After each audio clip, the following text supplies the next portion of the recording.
No other shows on the Wrestling Audio Revolution Podcasting Network could do it. The Run-In Show couldn't do it. Historical Significance couldn't do it. But the New Japanophile, on only episode 2, was able to do it. We are bringing back to the airwaves after a very lengthy hiatus, actually. I don't even know how many months. Maybe even years. I don't think it's been years, but at least probably about close to a year since this man has been on the air. He's one of the most in-demand guests on the Wrestling Audio Revolution Podcasting Network. He is Ernest Matthews making his return, and we're going to catch up with him. Ernest, how you doing? And good to have you here on episode 2. I'm doing great. Thanks so much for having me back. Sorry it took me so long to come back. I'm very busy. I have a lot of assignments, a lot of other responsibilities, but it's always a pleasure to be on the show, and I'm looking forward to chatting today about some of the stuff going on in New Japan. Now, I think it's kind of funny that even on your off time from what you usually do, which is broadcasting, did your heart kind of sink a little bit when you got here and I said the first thing I'm going to do is put you to work on a weekend? Absolutely not. I usually don't work weekends. I usually charge way more money to work on weekends. But, if we're going to be just hanging out, chatting some New Japan, is it work? Is it really work? I guess not, no. When you put it that way. Just the editing is work, really. All the post-production, that's the work. Yeah, you're doing all that, right? Exactly. Cool, yeah, we're good. Yeah, you just got to plug in and rock out and just get out of here. Perfect. Hit the bar afterwards. But, good to have you here. And again, nobody else could pull this off, but I did. So I feel a certain amount of pride that simply on episode 2. Now, before we get into all the stuff that's going on, and I know that you are recently a subscriber to New Japan World. Your thoughts quickly just on the service in general and what's been your experience?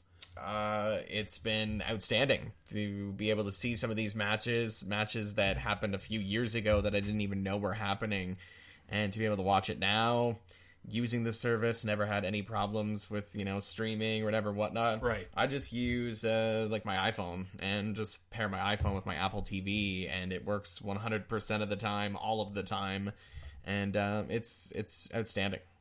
To the best of your knowledge, still no Xbox app, still no PlayStation app for New Japan World, right? Yeah, I haven't heard anything about future plans, but at the moment, attempted recently to try it out on the old PlayStation 4, and no, an error message will come up, so that's not quite an option yet.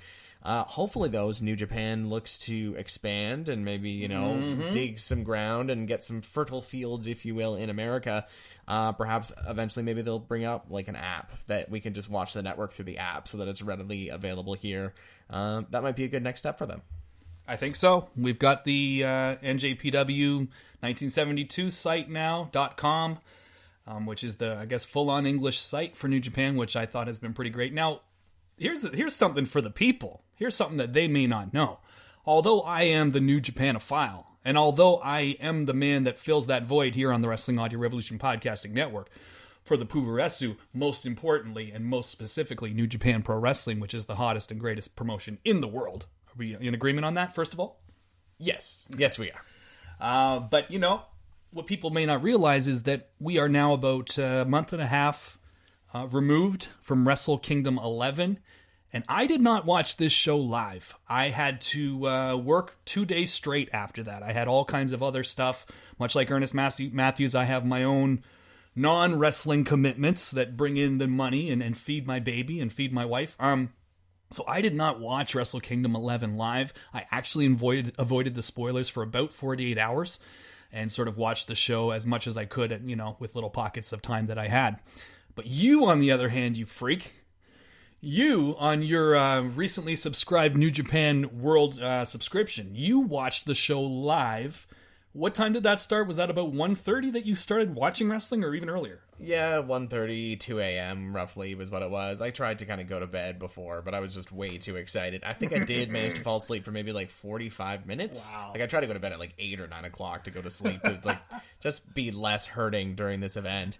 But, watched more or less from 2 o'clock on, and it was definitely a fun experience, witnessing it live. And I think because I knew, especially the last 3 or 4 matches on the card were going to be so special, so to be able to say that you watched that live, I knew it was going to be that momentous of an occasion, and it was, and yeah. Yeah, you really probably could have gone to bed until about 4 or probably something like that, right? And seen those last 4 matches, and that would have been good. And I did consider that, actually, definitely just doing that at one point, but certainly glad I didn't. Definitely was pretty hurting for maybe about a week or so because of the decision. I don't know if I'll watch too many other shows live, but quickly, 48 hours without spoilers, really? 48 hours, no social media. Nope. Yeah, just lock that stuff down, I guess. And I told everybody, yourself included, because little backstory here. Royal Rumble 1997. I did end up spoiling the event for you, and this was even before the days of me having the internet, but somebody must have tipped me off. Or no, I watched it live. What am I talking about? I watched Royal Rumble 97 live, and you didn't, and you were trying to avoid spoilers. And unfortunately, I guess for whatever reason, just being young, being cruel, just feeling like it's cool to spoil things for people. I don't know what was going on, but I before you could even get a breath to tell me to shut up, I told you everything that you needed to know. So I was very, very, felt very blessed that you did not do the same for me. Great moments in wrestle fandom lore, So I came on here on this first episode last month, and this is going to be a monthly thing that we do here on the network, the W.A.R network. And I came out here and gave my full review of Wrestle Kingdom as well as New Year's Dash. But before we get into some of the more recent stuff that's happened over the last few weeks, anything you would like to say about Wrestle Kingdom 11 and what were some of the highlights? I think they'd probably be a lot of the same that everybody around the world that saw it had. But your unique take on Wrestle Kingdom 11, what'd you think? I personally thought the entire show was amazing. Even with the Battle Royal. Like, as awkward as it was at times, as, I don't know, maybe contrived maybe a little bit at times, it still had a payoff, and it was such a great introduction or reintroduction of Michael Elgin, and really set him on his course for what he did this past weekend, which obviously we will discuss later on in the show. Oh, we sure will. But then, other highlights for me would be, I thought the Cody match was great. There was, to me, a lot of pressure, a lot of hype, and, you could see maybe Cody being nervous and, botching some stuff or whatever and whatnot. But I thought that was a pretty solid match for sure. But for me, and, we've discussed this already, not in podcast form, but just the final 4 matches were such a step above everything else in the show. But we've talked before about how that's how a show should be. Like, they book it perfectly for what should be a big payoff for you in the end. And that absolutely was the case. And, starting with Shibata Goto, that for me was my second favorite match of the night. And I'd say second or third best match of the night. And I love the booking on it too, like Goto finally got the big one. They had to do it eventually, they almost did it in the G1. And just, some of the hard-hitting action and just fantastic match. Obviously, the Junior Heavyweight Championship match, that was probably the match I was second most looking forward to. Me too. Hiromu Takahashi and Kushida, 2 of the greatest performers really in the world right now.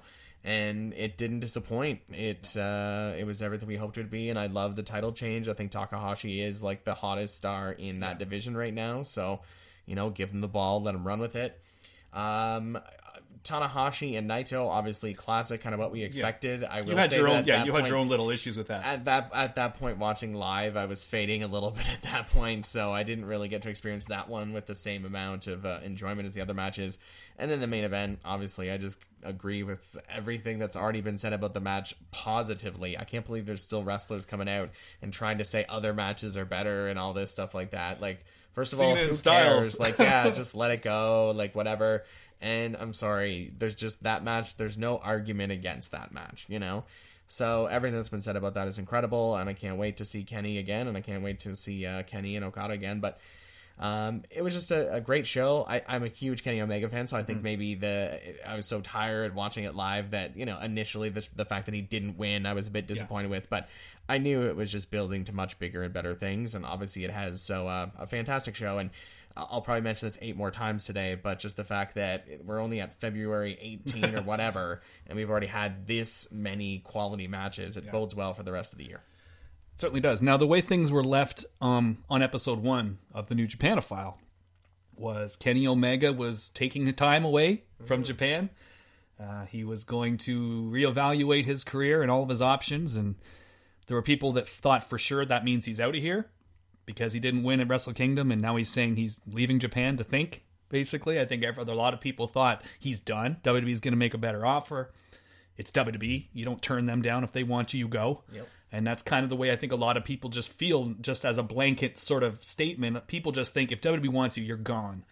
I shared a lot of messages with you at that time. Early on in the whole Kenny Omega saga, I definitely had my doubts. But I tried to reassure everybody within a few weeks, before the announcement came and everything. Don't worry, this guy's staying. Now, were you surprised in the end? Did you think I was just talking all that jazz? No, honestly, for me, I was back and forth on it. There were times when I was in complete agreement with you, watching like that Japanophiles episode with Kenny Omega from back in the DDT days. Mm-hmm. He learned the language, loves the culture, knew that now he's a bigger star there than he's ever been before. So on that sense, I wasn't surprised. But I will say that, yeah, during a lot of the time, I was so worried that it was just like an elaborate ruse, all the pot shots at WWE and saying not wanting to go there and stuff like that. I was worried it was going to be this big, huge swerve that no one saw coming. In the end, yeah, I'm glad you were right, and I'm glad that the WWE move didn't happen, and we'll probably talk more about this a little bit later, but I think obviously he's got more to come from there, and I think he'll still have a time to go to WWE as well, even when he's a bit older. Right. So as far as you're concerned, as a fan, you're happy because he's staying in your favorite promotion. But do you think it's the right decision? You feel like he's only going to be bigger next year if he wants to renegotiate? There was just so much momentum, right, with this match. And I mean, you had like Steve Austin on his podcast bringing people on to talk about it. Everybody in the world was talking about this match, a 6-star rating. But I mean, I would agree that WWE's not going anywhere.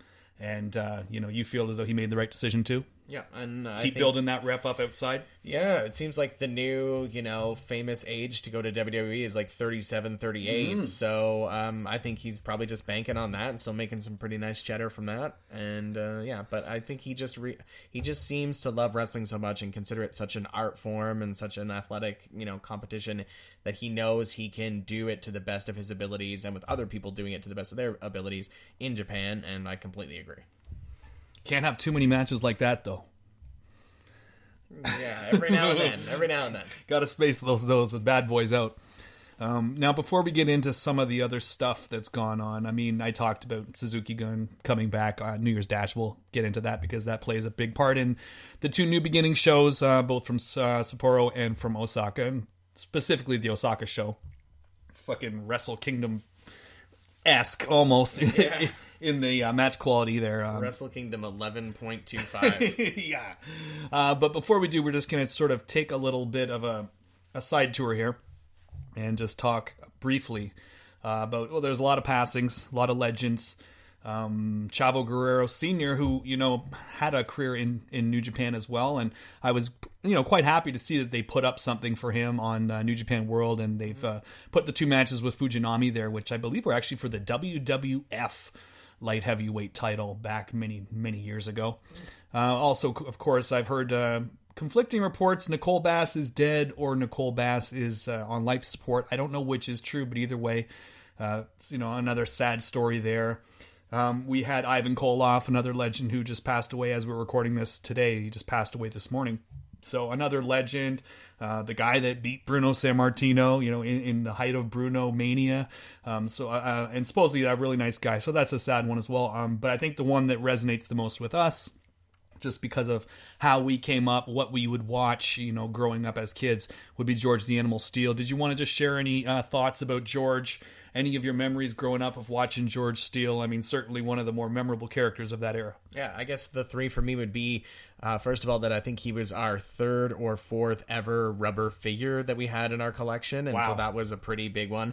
And I really was fascinated by the attention to detail of the back hair and the green tongue. So that was obviously fantastic. Second would be just the fact that he was involved in what is maybe the greatest match in pro wrestling history, or at least top 5 greatest matches in pro wrestling history at WrestleMania 3. Just all that kind of Elizabeth gimmick and stuff like that with Macho and Steamboat. And I guess finally finding out later that he was like a teacher in real life. And I just thought that was the most brilliant thing ever, like to have him be this like barely functioning, like, but he's actually a teacher in real life. Right. So, yeah, those would be, I think, the moments that stick out the most for me. But yeah, this was a tough one for sure. Yeah, and you know what? When you watch George now, I mean, WWE posted a few things on their YouTube site there. Sort of like little condensed versions of matches, and also the George Steele goes to the Detroit Zoo. Yes, those classic, vignettes yeah. they used to do with him. And when you sort of mentioned what you just said there about him being a teacher, it's like, when you watch it now, you're like, okay, that makes complete sense. This guy was actually like a genius performer. Yes. Like no one's ever going to confuse him for being a great wrestler, a great technical expert or anything like that, or having great quote unquote work rate. But for that time and for what WWF was doing at the time and the cartoon character, the larger than life thing, I mean, George was actually like a genius flipping performer. So that's the one thing that really sort of stood out to me when I went back and watched a few things just this week after he passed away. So very sad. I mean, one of my earliest memories of George was actually the babyface turn. I know I'm a few years older than you, so you probably maybe weren't watching at that time. But that was one of my like first memories of wrestling was the Saturday Night's Main Event where he turned baby. And I don't know if that was even the first Saturday Night's Main Event. I'm not in WWF mode right now, but I think that may have been the first Saturday Night's Main Event ever when he turned babyface and sort of everything started from there. So yeah, one of the great characters of all time. And rest in peace, George. Rest in peace, Chavo. Rest in peace, Ivan Koloff and Nicole Bass, whatever's going on there. Very sad as well. So anyways, to take you out of that and into the past few weeks, I didn't get to really mention anything about Fantasticomania. And for the most part, I mean, for those, we have to assume there's some casual Japanese fans that are listening right now. And for those that don't know what Fantasticomania is really, or don't understand it if they have seen it, it's basically like New Japan has a partnership with various people. They have a partnership with Ring of Honor, they have a partnership with CMLL, and they have a partnership with Rev Pro out of the UK. And so this whole Fantasticomania tour is basically like taking their partnership with CMLL and turning it into a full-on tribute, an homage, if you will, to Mexican wrestling and to CMLL. And the Japanese people just love it. The fans love the whole concept of putting on masks. The masks. The yeah, masks. I noticed the masks were everywhere. Right, yeah, they just love it. Like, and it's a huge merch, too. A huge merch mover, Fantasticomania, just because everyone wants to buy their masks that they can't buy other times. Yeah. And then you bring in like the CMLL ring announcer, so all the announcing is in Spanish, and the fans say it along with the guy and everything. It really is just kind of a fun little tribute to Lucha Libre, really. Yeah. So I mean, there's not a whole lot to talk about on those first few shows, in particular, but they were fun shows. If you're sitting around on a rainy Sunday afternoon, you put them on, you're gonna have fun. It's an easy watch. But pretty much the most memorable thing of the whole tour this year would have to be the main event of the last night, which was Volador Jr. taking on Ultimo Guerrero. Again, I'm not a huge Lucha guy. I'm not a huge CMLL guy. I try to watch as much as I can. And I know you at least checked out that match. What'd you think of that one? Well, I'd actually say I think the last two matches as well. Mystico against match. Euphoria was also amazing. But oh my goodness, I love both Volador Jr. and Ultimo Guerrero. Yes. Volador Jr., I think my expectations were like a bit higher for him, and he like surpassed them. We commented he almost, if appearance wise, almost has a bit of a Bret Hartness to him. But obviously just his skill set and just his work rate was fantastic. And then Ultimo Guerrero, I'd never actually seen him before. He just is the 80s, but is also awesome and did some really great things in that match. Like the spot where I think he was diving out onto him and Ultimo Guerrero, caught him and did a powerbomb, I think. So those matches are fantastic, and you're right. Like, it was a fun show. It obviously wasn't meant to really move storylines for much or anything, but it featured some fantastic performances. Mm-hmm. And I just love too how they have the whole mentality of this isn't our show. Like New Japan, I mean, they don't have the mentality of this is our show. We got to make sure our guys are the focus. Yeah. These other little, Mexican wrestlers, they can sort of play the back. No, they do the complete opposite. I mean, Tanahashi and Okada were in a tag match, I think, in like the third match of the show. Tanahashi always wears the makeup for the Lucha shows. I don't know why exactly. But Okada full on wearing a hood this year. And they even wrestle different. Like, you'll see Okada will do the flip dives during the Fantasticomania tour.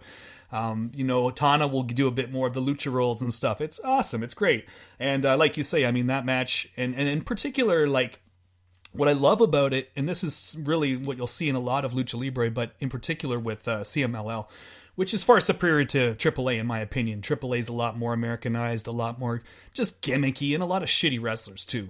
But CMLL is a bit more of the tradition of Lucha Libre, and you'll see a lot of these matches, both of the ones you just mentioned.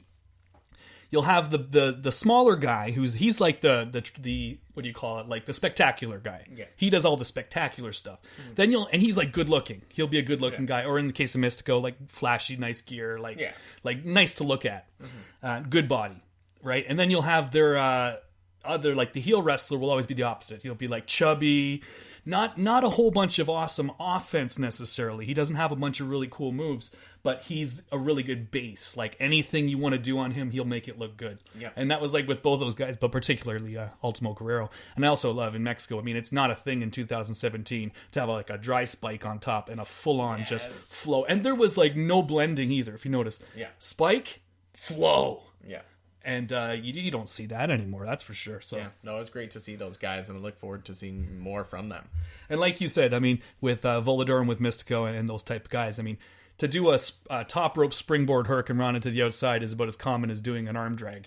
Yeah, oh, yeah. They make it look so easy, so effortless, yet it's, some of the wildest moves we've seen in recent times. So, yeah, just those matches were really great. And it does piss me off, when I hear people talk badly about lucha or other styles of wrestling and talk about, there's no selling and it's just a bunch of moves. I mean, it absolutely is, but it's a cultural difference. It's a different style. And who are you, Jim Cornette in particular, to tell them, the Mexicans, that what they're doing is wrong and their style of wrestling is wrong and your style of wrestling is right? That's some bullshit. And as far as I'm concerned, next you're going to be saying that they don't make their Mexican food like Taco Bell. You're going to be saying that their salsa music doesn't sound enough like Ricky Martin. So as far as I'm concerned, I love the difference, and it's a nice little refreshing change from New Japan to all of a sudden watch, a few shows of just straight up Lucha Libre. Yeah, and I'm like you, I don't really follow it very closely. No. But I enjoyed those matches just as much as I enjoyed some of the matches at, New Beginning and whatever and whatnot. So just their work rate and the presentation, I think is fantastic. And yeah, I really enjoy the style. I think if you look at it the right way and focus on the right things, it's so much fun. Absolutely. Now you talked about New Beginning. Let's get into it. Suzuki Gun, as I mentioned on episode 1, did return to the promotion. And what can you say? Like, it's been something different. Let's put it that way. It's been something different. The majority of Suzuki Gun are not people I'm a fan of. I'm not a fan of watching Lance Archer. I'm not a fan of watching Tai Chi or Desperado. Kanemaru actually seems pretty good. I haven't seen much of him, so I think there's potential there. I'm a fan of Davey Boy Smith Jr. I'm going to give him props. And Suzuki, I'm a fucking mark for. But, I mean, for the most part, I'm not a big fan of that faction. But it's been something different after Wrestle Kingdom to take you into another little angle, another little direction that will keep Okada busy for a while. And Suzuki, if you just watch Suzuki, you'll probably enjoy him because of the facials, because of his whole badass, ice cold kind of persona and everything like that. If you know a bit more about Suzuki, you know that he was a co-founder of what is really considered the very first MMA promotion in history, which is Pancrase. He was one of the co-founders of that promotion. So this is a guy that a lot of people have an MMA sort of feel to their style.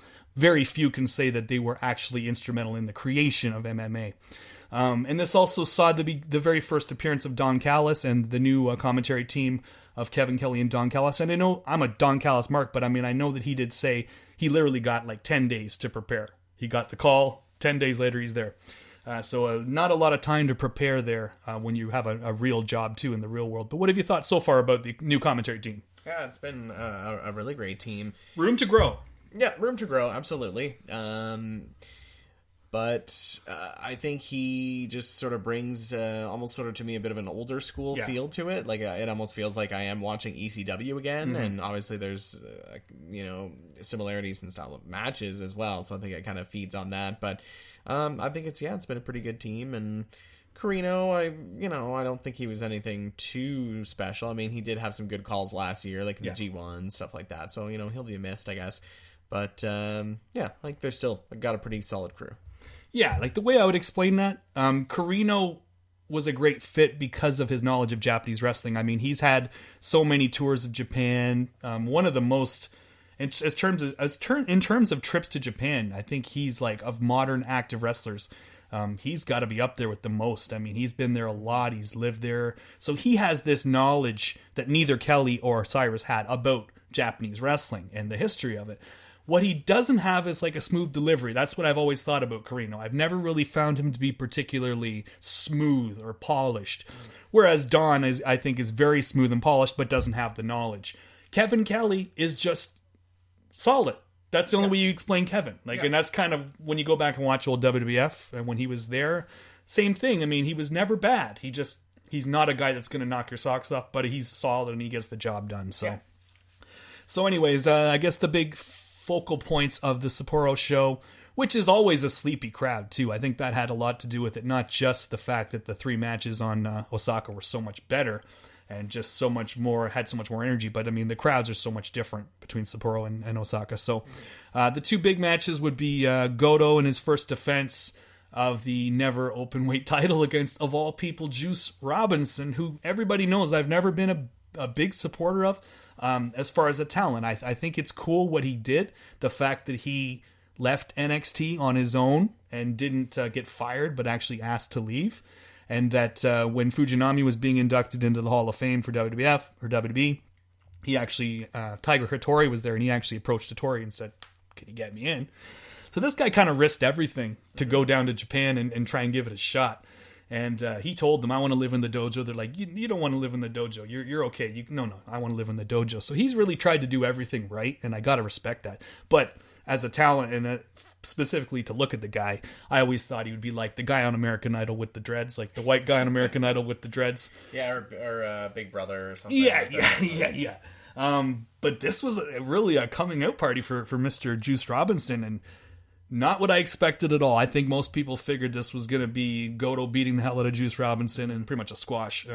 They kind of had Juice bring it to Goto, really, and quite the evolution in his character. What'd you think of this match? Yeah. Well, I think it started at Wrestle Kingdom with the Cody match, putting him in a more high-profile match, and he was good in that match, like nothing spectacular or anything. But then, I think he really carried that momentum into this match with Goto, and I think it's just, for me, like classic New Japan, and how New Japan does it better than WWE is, in the end, he didn't come up with the win, but he came out really the winner of the match, by just getting over and really putting up a great fight. And, I think there was definitely a few different moves and stuff that I don't remember having ever seen before. I didn't really follow him too closely in NXT, but so I thought that match was very, very good, and a great performance by Juice. But yeah, putting someone over, even though they didn't win, just New Japan does it better than anybody else. Yeah, no question. Goto made a man out of Juice, you could say. Yeah. And this was a theme that continued on the New Beginning shows, but we'll talk about that in just a sec. So, I mean, the doing the whole Kevin Steen cannonball spot there into the guardrail was pretty brutal. And just the whole tone of the match, it wasn't Goto was, getting his ass kicked by this Juice Robinson. Mm-hmm. And Juice was not afraid, and he was taking this opportunity and running with it. So I love to see that. And like you say, I mean, they do it better than anyone else in terms of taking somebody and making the people in one match take them more seriously at the end of it. Yeah. So good match. Of course, Goto won. I don't think anyone ever thought anything different. It was just going to be his first defense, and it turned out to be a hell of a lot more than that. So I enjoyed the hell out of that match. And as far as the main event, it's great because it's again, you talk about the things that New Japan does better than everyone else. They didn't follow up Okada Kenny with anything that resembled Okada Kenny in style. They didn't try to take somebody kind of along those lines and redo that. They went a completely different direction. And Suzuki and his whole more ground game and slapping the fuck out of old Okada there.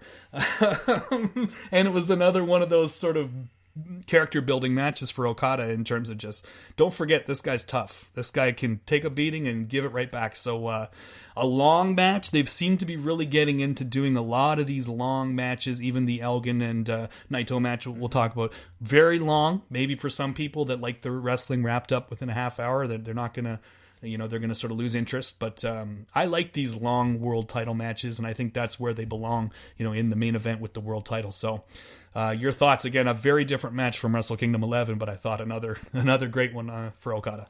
Yeah, no, I definitely liked it. Obviously, completely different match, as you mentioned, from Wrestle Kingdom, and I will say that I didn't like this match style as much as the other one, but you can't do that all the time. But it still was cool. I mean, just knowing Suzuki's MMA background, you mentioned the slaps and whatever and whatnot, but just obviously his stretching. Like, he stretched Okada, like, wow, into a pretzel. And, Suzuki, you mentioned a lot of his different features. His head, I think maybe is one that we missed, though. Like, that is very intimidating. Oh, yeah. But he just, he's got great in-ring psychology. Like, he just seems like he has done some stuff and seen some stuff. And so when you see him, trying to bend Okada's knee or ankle or something, like, a way it shouldn't go, it's definitely, you've got that element of realism too. So different type of match, but still very, very well done. And how about Okada? Like, how can the man move after the Wrestle Kingdom match, let alone within, a month and a half or whatever, be stretched like that and be slapped and kicked like that? Like, wow, I just hope Okada can keep this going. Absolutely. He is the future of the company. And, Suzuki, as he gets older, he gets more intimidating too. His face is so weathered. Yeah. You don't need to understand Japanese, even a word of Japanese. You watch one of those Suzuki vignettes. I mean, just a scary guy. And I heard Don Callis on his podcast. And I don't put over a lot of podcasts on my own podcast, but I will put over Killing the Town on podcast 1 with him and Lance Storm, because I just really enjoy that show. And he did talk about, being there, his first show, hadn't really got a chance to meet Suzuki. There was a point where he was on the outside sort of fighting with Okada, and he caught Suzuki's eye, and he just said, scary. Like, he's got a look to him when he's got his eyes on you and you make eye contact, you're kind of shitting your pants. So, Callis definitely was, and he was pretty open about that. So really cool, really long, lots of stretching. Man, I just wish Stu Hart could have met Suzuki and had him in the fucking dungeon. That's all I gotta say. Yeah. Those two would have got on like great swimmingly. Match right there, Who can hurt each other the most? Who knows? Maybe Stu Hart did meet Suzuki. I know he met a lot of those MMA guys like in the early days, so he probably did meet Suzuki and took a little trip to Calgary. But anyway, those two I just think would have really been good friends if they got to spend some time together, because they both just enjoy stretching people and just inflicting pain and just being sadists. So they would have really kicked it and had fun. Now, that match, of course, Okada won. I don't know. I guess maybe there was some debate as to whether Suzuki might have a short reign, but he didn't. And I get the feeling this one's kind of wrapping up. And we're going to start moving Okada towards Sakura Genesis, where he will face the winner of the New Japan Cup, most likely. And we will find out in due time. Maybe we'll talk about that for a few minutes before we leave here, too. But on to the Osaka show. 3 matches in particular. Will Ospreay versus Shibata. The floor is yours. Everything I dreamed it would be and more. Only complaint that it's a little bit shorter, but earlier on the card. Discussed that because it's earlier on the card, that's the time limit they got. But Will Ospreay, we were talking earlier, and I meant to mention this.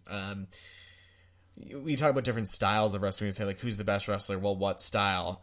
I'm not going to say Will Ospreay is the best, but I am going to say that to me, he is very strong in all of the styles, and this match really solidified it for me. I'm sure, he's been performing for so long now, even though he's only, 23, 24 years old. I'm sure he's, maybe had these similar types of matches before, but just from what I'd seen from him, just how this match totally starts out just on the mat. Mm-hmm. Just stretches, holds, reversals. Mm-hmm. Because to me, when you think of Will Ospreay, you think of the high flying, but also the strong style. Some of his spiral kicks and the forearms. He was going forearm for forearm with Shibata. But I just love that they put these two guys together. Shibata, we joke that his gimmick is he doesn't know that it's not real, kind of thing. And that was on full display. But I definitely like that Shibata went over, and I hope they have at least one more match in the next little while, because I think this is a good rivalry that could really have some legs to it. Agreed. And this goes back to the theme of the juice match, too. I mean, Shibata made a man out of Will Ospreay. And what I love about it is that with a lot of matches, sorry, everybody, I know you don't like when I pit them against each other. A lot of matches in WWE, you can picture so-and-so, wrestler A versus wrestler B. Close your eyes, picture it. You're pretty much going to see the way it plays out. I mean, there's very few times when a match goes completely the opposite direction of what you thought it would be with WWE and with just wrestling in general. But when you picture Shibata versus Ospreay in your mind, you picture, like you say, Will Ospreay, a bunch of flips, He's going to go in there and try and do a bunch of flips. Shibata's going to beat the hell out of him. He's going to give him the PK, kick him in the face. 1, 2, 3. That's going to be the match. And they go the complete opposite direction. Like you say, Will doesn't rush in. He doesn't try to come in with all of his stuff right away. He goes on the mat with them. And then when he does get an opportunity and he gets him on the outside, he does go nuts. He hits him with the tope dive. He hits him with the space tiger flying whatever great Sasuke move. Yeah. The Sasuke special, we'll call it. I believe that's another name for it. So, I mean, when he gets his opportunities, he hits all of his crazy shit as much as he can in a little condensed, pocket there. But then when he gets back in the ring, like you say, as a shoot, forget work, forget wrestling. The forearm, the last forearm there that he gave Shibata in that exchange was one of the hardest forearms I've seen, at least it appeared to be, one of the hardest forearms I've seen anyone give anyone. And as a shoot, to do that as a 24-year-old skinny little British kid to Shibata, that takes fucking balls. Well, you know what? I was going to say, I had the vibe that Shibata was like, whoa, well done. He was like, good. Like, I mean, I know sometimes they just do that for, in-ring psychology kind of stuff, like, hit me harder, hit me harder. I get the feeling with Shibata that he is, like, he means it, Right. Like, so I think that was, I love the, pitting the veteran against the younger guy, and I think that young punk. That helped with, putting Will Ospreay up there just a little bit more, that he did trade blows with him and that Shibata was like, nice, well played. Yeah. I mean, they certainly did that at the end with the respect spot and everything, but I think you're right. I mean, Shibata, he's got to expect that somebody's going to give it back to him the way he gives it to everyone else.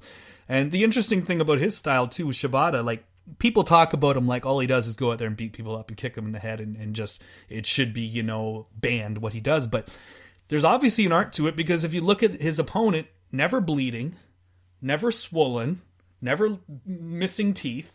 It's like this guy has figured out, and not just he figured out, but I mean, he's a part of that whole style of hit a guy as hard as you can, but in a safe spot. And I would say that that's kind of the easiest way to describe Shibata's style. And also the way that he's able to take a match, your basic pro wrestling match, and then insert the reality of like, okay, we know it's a work, but this guy's not cooperating. Like, he's being a dick. He's taking liberties with his opponent, and he's trying to like be a bully. But it's all part of the art. It's all part of the way he puts together a match, and it's very unique. So, a great match. I mean, everybody needs to go and see this one. Particularly, just pay attention to that forearm exchange and the very last one that Will gives him. I mean, fuck. I would never let anyone do that to me. But again, the art of it being, Shibata wasn't bleeding. Shibata wasn't swollen. And Shibata's teeth were still there. So, two great wrestlers. Will's still so young. Like, he still does certain young guy things that are going to come with time. His selling at times maybe is a little cartoonish. Certain things he does that you can tell he's still a greenhorn in a lot of ways. But I mean, god damn it. If he can stay healthy, he is the future. And I know WWE wants him. So hopefully he can stick around in New Japan, because this was great. And there's so many different matches. This like opened up a whole like new galaxy of matches you could have with Will too. Now I want to see him face everybody. I want to see him face Okada if I can. Not for the belt, probably. I want to see him face Tanahashi, Naito, any of them. Like, that would be great. So moving right along, a fucking crazy match. And I know you had watched only the Shibata and Will match first, right? Then you had to go out. Yeah. You were trying to do what I did at Wrestle Kingdom time, just trying to squeeze it in the pockets, right? Yeah. So you watched that one, and then you had to go and do a gig and whatever you were doing, and I was able to watch the Takahashi versus Dragon Lee match before you were, and I'd pretty much just been texting you this long diatribe of stuff.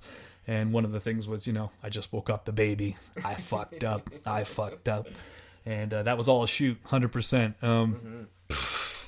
I'll pass it over to you, man. I don't even know how to get started talking about such a crazy match. I think you'd call it a baby waker upper. I think that's how you describe that match. Well, I had very high expectations for this match. And based on just the fact that Hiromu Takahashi was in this match, because I find him to be one of now the top 4 or 5 greatest guys basically going in wrestling right now. Since his return from CMLL, he just has a new dimension, that in-ring psychology, and he's just knocking it out of the park, basically. And I had seen their match that happened about a year ago. Yeah, Fantastic Mania. Yeah, Fantastic Mania 2016. Yeah, so again, that obviously had expectations, very high up. Yeah. But it was just outstanding. It exceeded expectations. There was a lot of different things that I did not expect to see. I mean, the unmasking of Dragon Lee, I did not see that coming. I love the classic heel-ism of Takahashi to go for the mask. Forget winning. I gotta demask this guy as well. Yeah. But I will say that my favorite moment of this match, there were so many great spots. It was just fantastic. But was when Dragon Lee did the leaping over the top rope Hurricane Rana to Takahashi, who was standing on the side of the ring, outside of the ring, on the apron. To the outside. I mean, that move itself was just outstanding, and because it comes out of nowhere. Oh, absolutely. And seeing some of the other CML matches, I know that's actually something that's a little bit more commonly done. It's but a CML spot. Sure. I hadn't seen it really that much. But the second it's happened, the camera just sort of pans over slightly to some fans, and there's one woman. Everyone around is clapping and going crazy. If I'm in that front row, I'm probably either peeing my pants or having a heart attack. But they put the camera on this one woman, and she just has no excitement in her face at all whatsoever. She's just staring at them oh yeah, that was a great headlock, you guys. So unimpressed. And right after the camera's on her, they pan slightly over to some elderly people, and even they are that was really good. We're old and we love this wrestling, and that was amazing. Yeah. And so it was just, to me, it was just, it was just classic Japan, classic New Japan, And they even showed that woman again later during the main event, and she was actually at that point going crazy. But something about Dragon Lee and Takahashi, she just did not really seem that impressed by. But I was not like her. I was very impressed. Both these people are amazing, and to me, the only sad point is that I guess this is it for Dragon Lee in New Japan for a little while until next year, obviously. Yeah. And but I can't wait for next year's Fantastica Mania. We talked about it being not this big moving the story along show. No. But I'm already looking forward to next year's. You know what? I think you'll see him earlier. I think, especially after that match. I think that he will be in the best of the Super Juniors this year. I do. That's my early prediction. Is that he will be in the best of the Super Juniors. Last year they put Volador in there, and after that match, how do you not put Dragon Lee in there?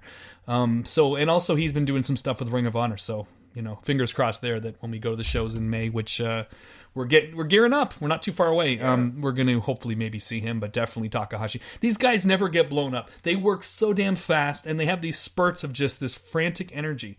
But it's they never get blown up, and I've never even seen Takahashi breathing heavy. He's just fucking. Oh my god, it's so incredible. And the only thing you could say, and I do understand this criticism, is that they may have gone a little far with this match. Yep. There were some things that Dragon Lee is 20 years old. Takahashi is 27 years old. These are young guys, and it's they are so talented, and they have such a huge future in the wrestling business. But some of those moves, I'll tell you which one actually woke up the baby, was the when he does the Alberto Del Rio foot stomp to the outside, which he did in the Fantastica Mania match. Dragon Lee to Takahashi, and Takahashi actually, but this time, I love that they play on these old spots from previous matches. So it looks like he's going to do the Alberto stomp to the outside when his Takahashi's foot is all caught up in the ropes and stuff. And instead, Takahashi sits up, gives him the belly to belly to the floor, from the top rope to the floor. Picture that in your head if you haven't seen this match. Standing on the top rope and doing a somersault onto the floor. That was Dragon Lee. Well, also make sure to watch the replay that shows, when I first saw it, I was oh man, that's got to be really bad for his back and shoulders. The replay showed he landed on his head. Shoulders maybe took some of the impact, but his head took a lot of that impact. And that was there was still a lot of the match left after that. And he'd already just taken the, when Takahashi does the sunset flip bomb. Yeah, sunset bomb to the outside. His head crashed on that one. That one, and then the diving seating senton. That move, Dragon Lee is fortunate to be alive. Yes. His head bent the Absolutely. metal thing and was stuck, well, not stuck, but went between the bars. That was so dangerous. And, you mentioned this to me in previous messages that, sometimes, it's not good when they do things that are this dangerous and that could really shorten their careers. You mentioned their age. I think that's a good point, too. And to be honest, when I'm in the moment, I don't really think about that too much. Of course. But I will say that this match, actually, and actually, I guess there was a spot in the last match that we're just about to talk about.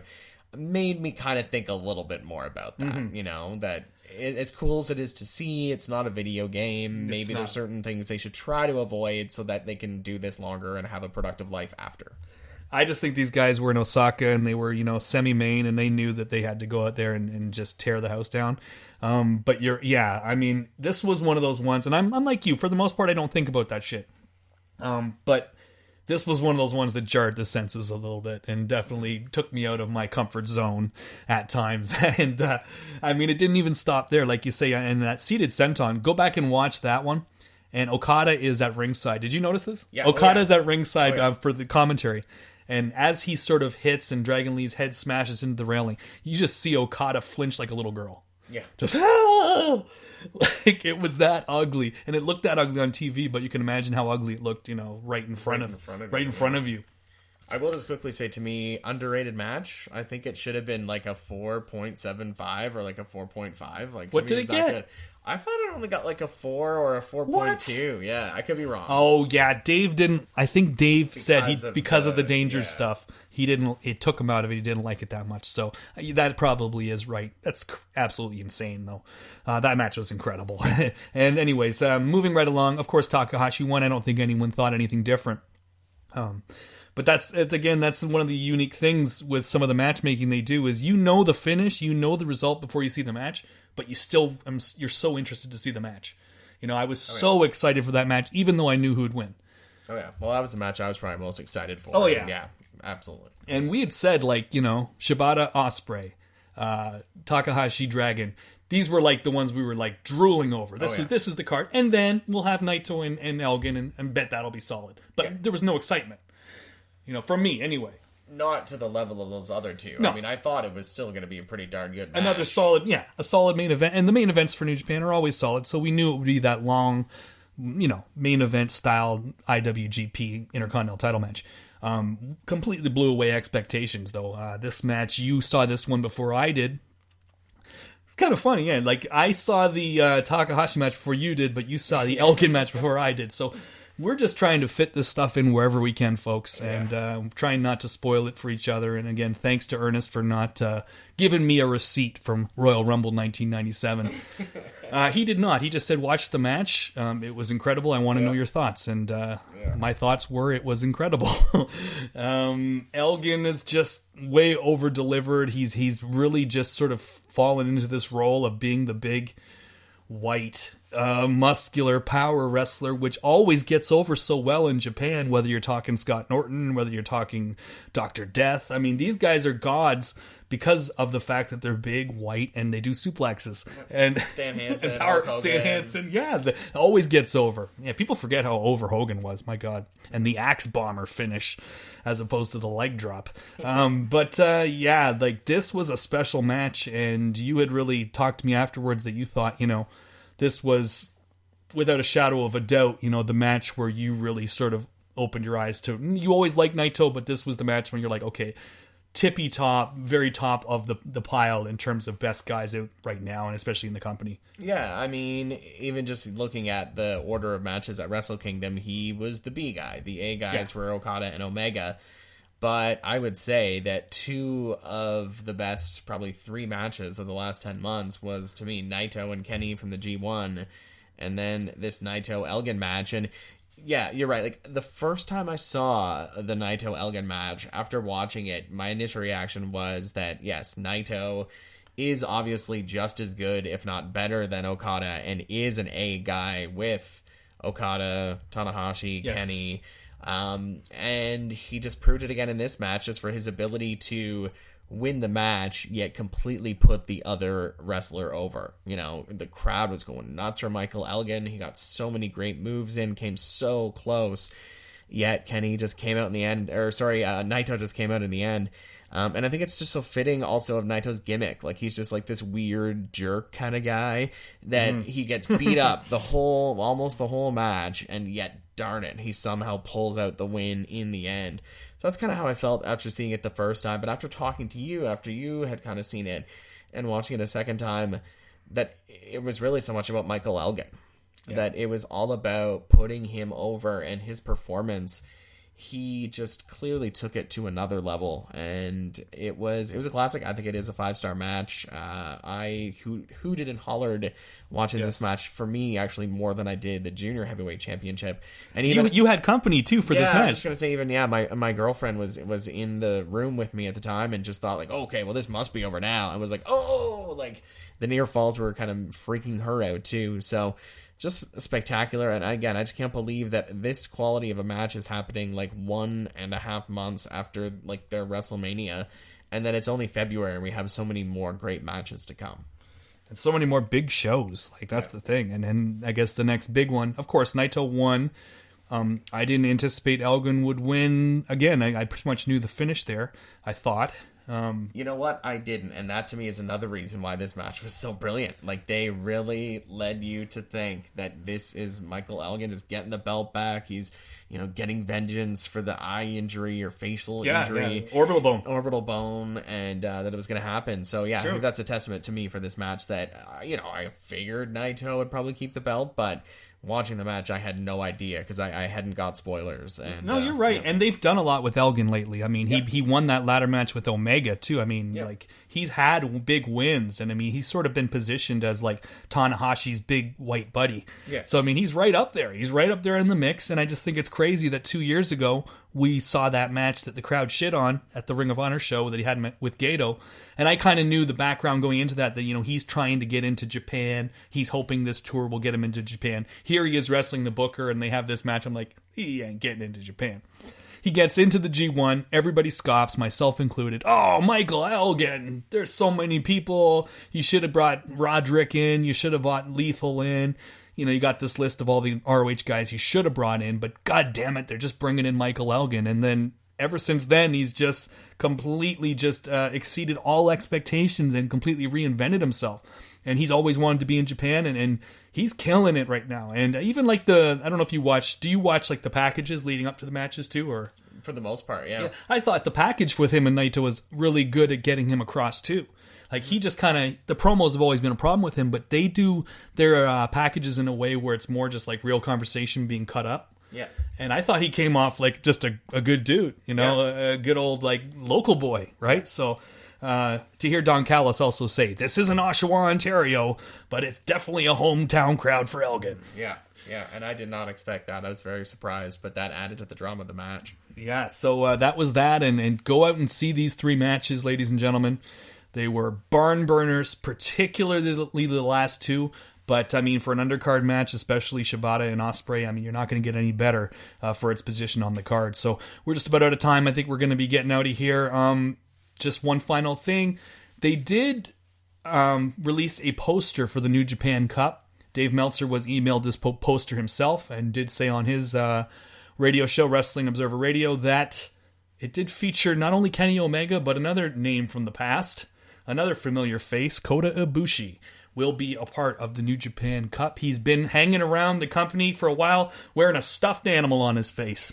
But looks like he's ready to take off the stuffy. And what I had heard, just one little detail here, he had done an interview recently in Japan where he said that he had some kind of, the reason he had to do the Tiger Mask thing, he had some kind of a thing with WWE that he had signed, not a contract, but something that saying he couldn't be on any television for a certain amount of time after being on the CWC. So I don't know what you'd call that, but I mean, it was some kind of an agreement that he signed that basically said for a certain amount of time after the CWC, he couldn't be on anyone's television. So that's why he has been portraying the Tiger Mask character, but it looks like he's coming back, and Kenny Omega pretty obvious with some of the hints he's been dropping that there's something coming there. So I don't know if we're going to get that in the finals or not, but if we are, I know that's a match you're definitely pretty excited about. We've talked about that one. Yeah, my number one hope, my number one pick for the year. That's the match I'm most looking forward to right now, and if we don't see it this year, then I hope we get to see it at Wrestle Kingdom 12. Wow, yeah, that would be something. And they had their matches in DDT, and those were awesome. But that was years ago. Both of these guys are so much more seasoned now as performers. So, I mean, you consider the matches they had and then sort of translate that into 2017 in a big-time New Japan setting. I mean, that's something to get excited about, and I would agree with you. That's my most sought-after match right now, and I don't think we're getting out of 2017 without seeing it.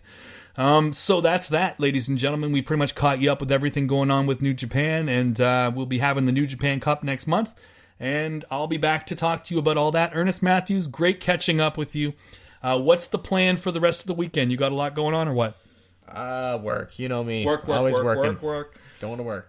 Go into work. And one final thing before we get out of here, I just want to say also rest in peace to the legendary funky drummer, Clyde Stubblefield, the man that brought you the funky drummer loop that dominated the 80s, James Brown's drummer at the time.